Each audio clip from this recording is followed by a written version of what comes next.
Hello friends, welcome my channel রান্না বান্না। আজকে আমি আপনাদের একটা জিনিস দেখাবো। আপনারা হয়তো অনেকেই জানেন, আবার অনেকেই জানেন না।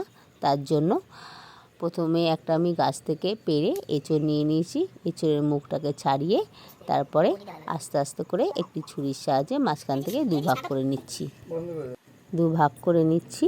আস্তে আস্তে করে করবেন, না হলে হাত কেটে যেতে পারে। আপনারা বটি দিয়েও করতে পারেন। দেখুন আমাদের ভাগ করা হয়ে গেছে। আমরা এঁচড়টা কাটার আগেই হাতে এবং ছুরিতে ভালো করে তেল মাখিয়ে নিয়েছিলাম।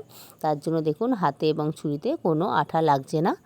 এবার ছোট ছোট করে পিস পিস করে নিয়ে তারপরে আস্তে আস্তে করে মোটা মোটা করে খোলাগুলোকে ছাড়িয়ে নেব। দেখুন আমি ঠিক যেইভাবে করছি সেই রকমভাবেই কেটে নিতে হবে। খোলাগুলো ছাড়ানো হয়ে গেলে তারপরে এঁচড়ের বুকটাও কেটে কেটে বাদ দিয়ে নিতে হবে। দেখুন সুন্দর করে আমি ছাড়িয়ে নিয়েছি। এবার ছোট ছোট পিস করে বুকগুলোকে কেটে নেব।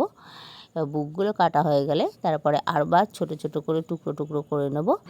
আর একটি পাত্রের মধ্যে হলুদ এবং জল মিশিয়ে নেব। ওর মধ্যে দিয়ে দেবো এঁচড়গুলোকে, যাতে এঁচড়গুলো কষ উঠে কালো না হয়ে যায়। Thank you for watching. ভিডিওটা ভালো লাগলে বা নতুন কিছু শিখতে পারলে তাহলে আমার চ্যানেলটাকে সাবস্ক্রাইব করে দেবেন এবং লাইক কমেন্ট শেয়ার করে দেবেন। বাই।